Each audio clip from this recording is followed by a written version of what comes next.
बिस्मिल्लाहिर्रहमानिर्रहीम, अस्सलाम वालेकुम। Welcome to Fakhar education academy. Learning का हम चैप्टर पढ़ रहे थे, रिवाइज क्वालिफाई बीएड के, और उसके हमने 40 सवाल हल कर लिए थे। आज जो उसके कुछ सवाल जो बाकी रहते हैं उसको हम कंप्लीट करते हैं। इनमें से कुछ सवाल ऐसे हैं जिनको थोड़ा बहुत डिटेल से समझने की ज़रूरत है, वेरी ब्रीफ डिटेल के साथ, और बाकी जो है वो कुछ आपको याद भी करने पड़ेंगे। So let's start with the question number 41। लेकिन इससे पहले मैं आपसे गुजारिश करूँगा कि आप हमारे चैनल बकर एजुकेशन अकेडमी को लाजमी सब्सक्राइब कीजिए। Thank you. 41 सवाल नंबर है, learning is a behaviour which comes by practice. Learning का बिहेवियर जो है that is comes by practice. The hierarchy of learning process is associated with. अब यहाँ पे आपने बड़ा केयरफुल रहना है। द हायरार्की ऑफ नीड्स जो है वो मैस्लो ने दी थी, लेकिन हायरार्की ऑफ लर्निंग ये गैगने ने दी थी। इसको बाज़-औक़ात गैने भी बोला जाता है, और इसने 8 लेवल्स ऑफ लर्निंग दिए थे। बाज़-औक़ात ये पूछ लिया जाता है कि 8 लेवल्स ऑफ लर्निंग या लर्निंग हायरार्की किसने दी थी, तो वो गैगने या गैने जो भी आप कह लें इसने दी थी, बीजूस। इसके 8 लेवल जो थे उनमें से एक signal learning, stimulus response, motor chain, verbal association, verbal discrimination, concept, principle and problem solving.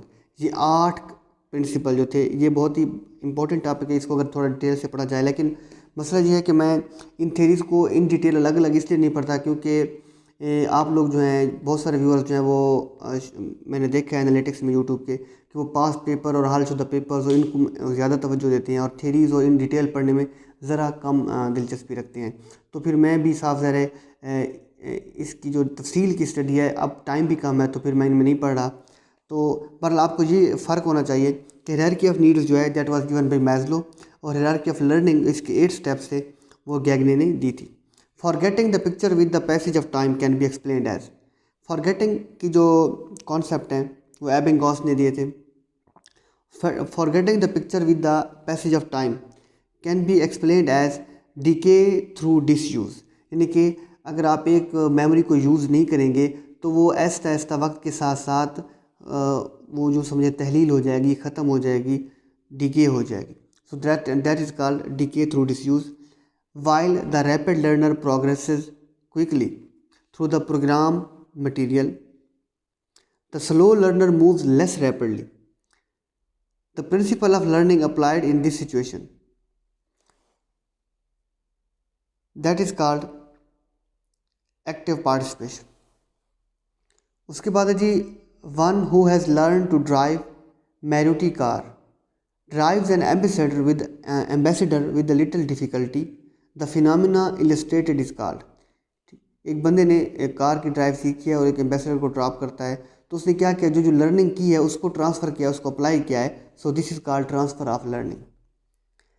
In the Wright brothers experiment from flying kites to building a aeroplane there has been a mastering principal.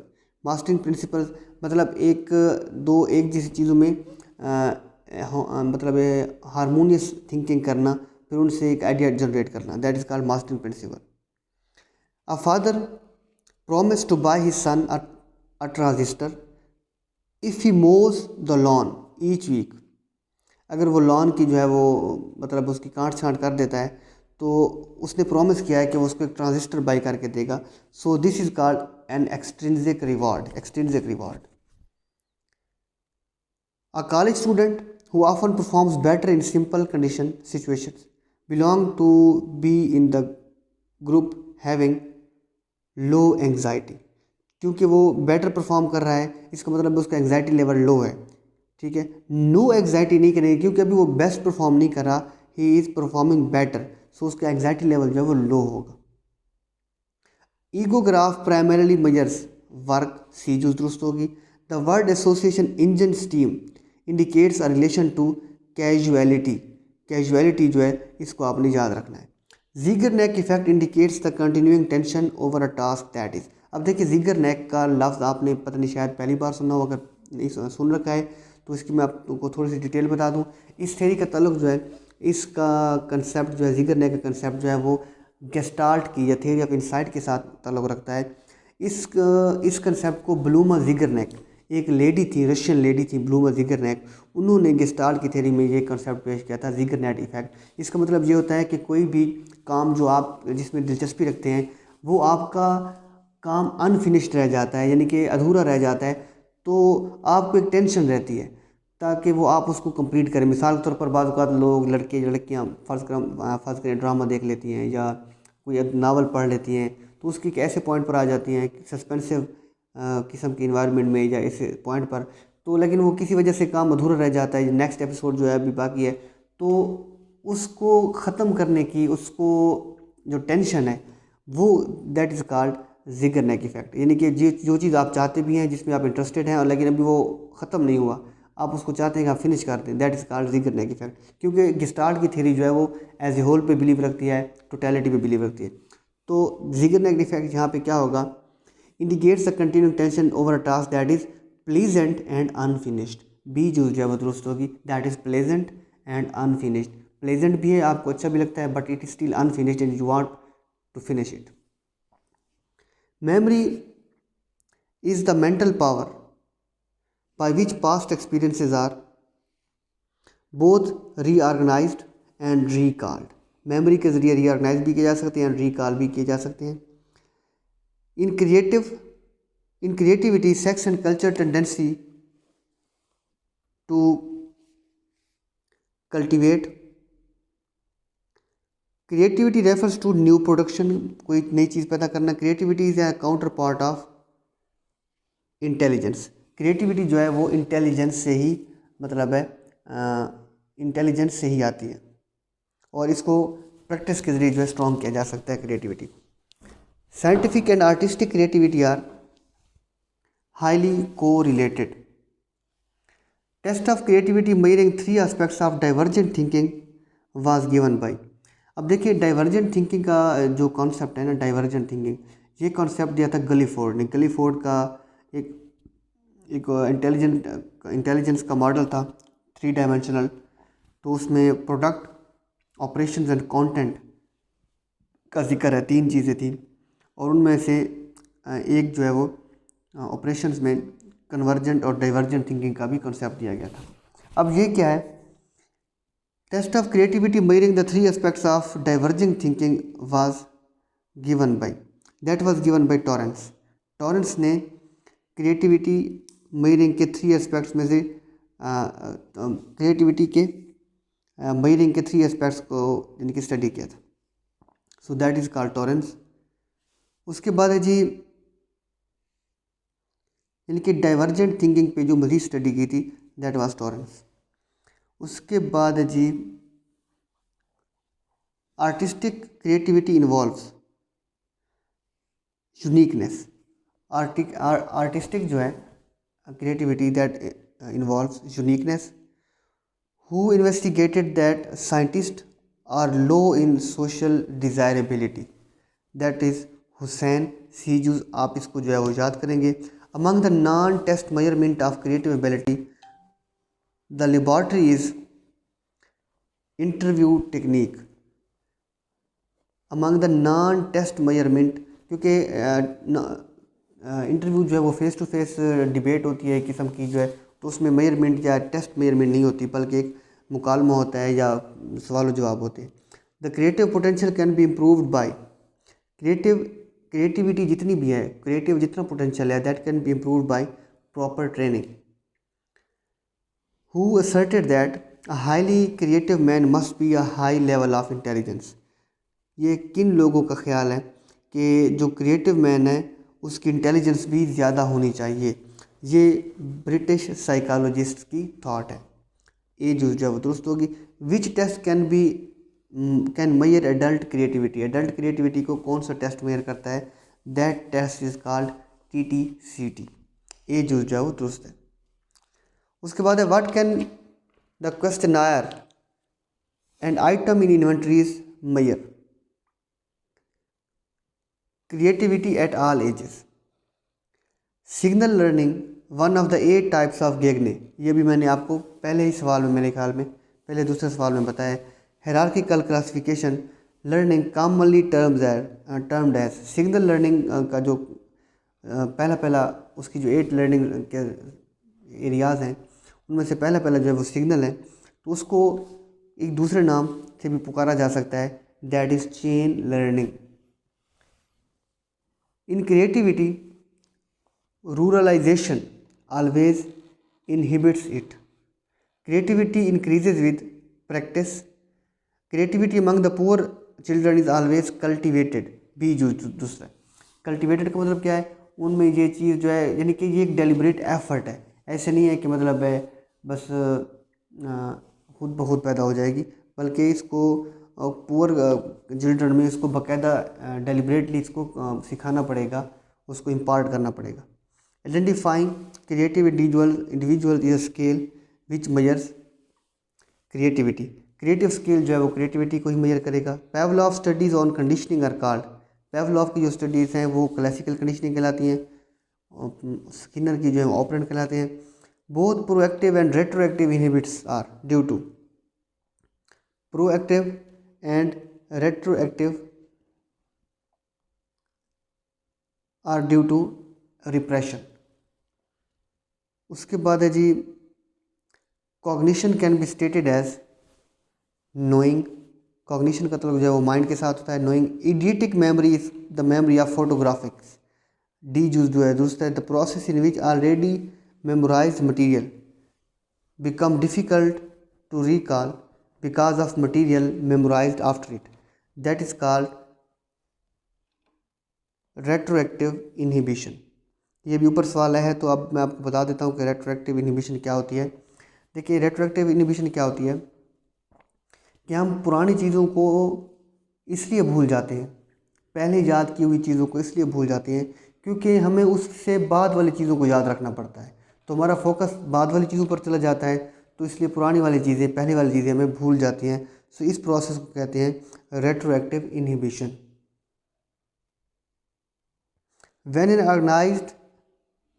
When an organism actively does something and changes the environment's situation, it is called stimulus response.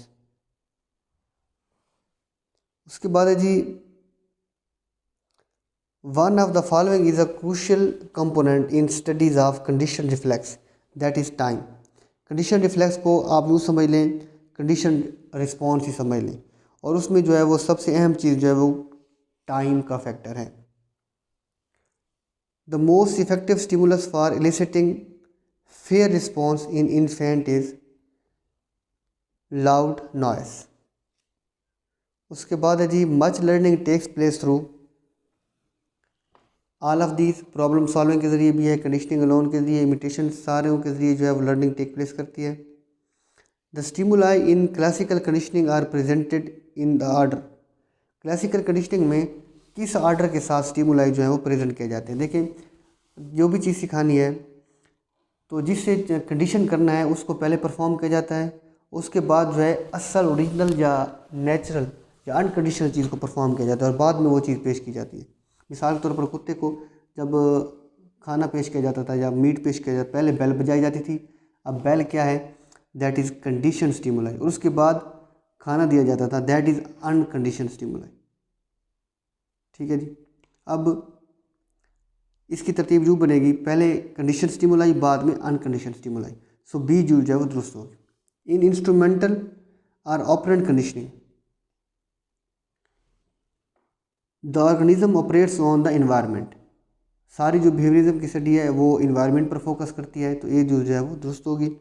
Imprinting in the birds and animal involves. Imprinting की जो theory है ना, ये Lawrence ने पेश की थी, theory of imprinting.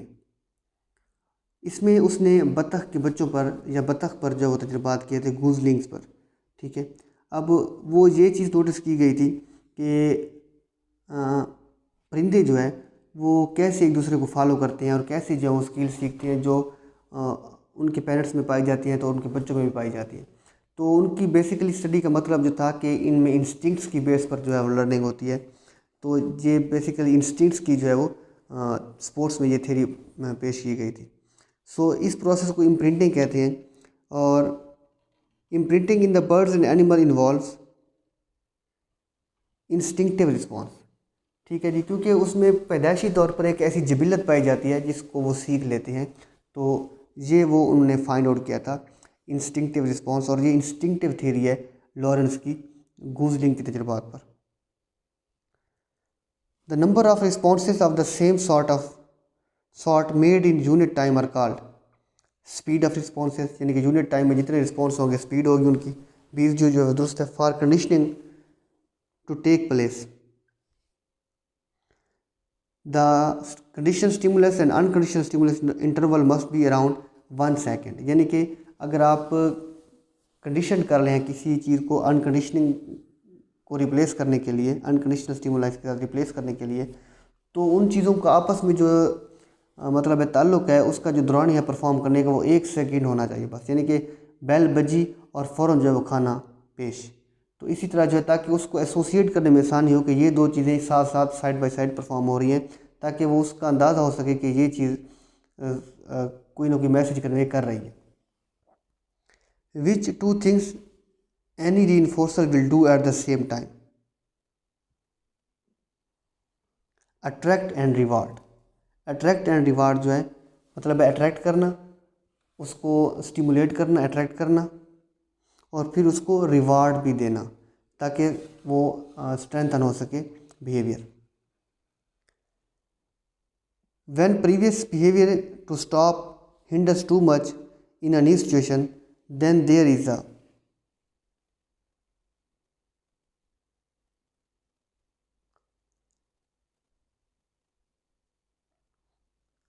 High negative transfer. उसकी वजह क्या है, यानी कि उसका जो पुराना बिहेवियर है वो रुकावट डाल रहा है और बार बार वही रिपीट हो रहा है जो कि उसका पुराना बिहेवियर था, बजाय नए नए बिहेवियर की पैदा होने के। तो इसका मतलब है वो जब रुकावट डाल रहा है तो इसका मतलब है कि अभी स्टिमुलस जो है वो पॉजिटिव परफॉर्म नहीं कर रहा, तो ये होगा high negative transfer. The organisation and coordination of several sequential habits is called behaviour. Over learning is indicated at over learning is indicated at all of these. Speed भी शामिल है, accuracy of responses, resistance of forgetting, ये सारी चीज़ें जो हैं वो शामिल हैं। 88 सवाल नंबर है, द लॉ ऑफ एक्सपीरियंस में be taken to mean generalisation. Specialisation in any field of study involves discrimination, यानी कि साफ ज़रा जब आपने एक फील्ड में मास्टर्स कर लिया है तो इसका मतलब आपने इम्तियाजी सब्जेक्ट में ही मास्टर किया, आपने डिस्क्रिमिनेट किया है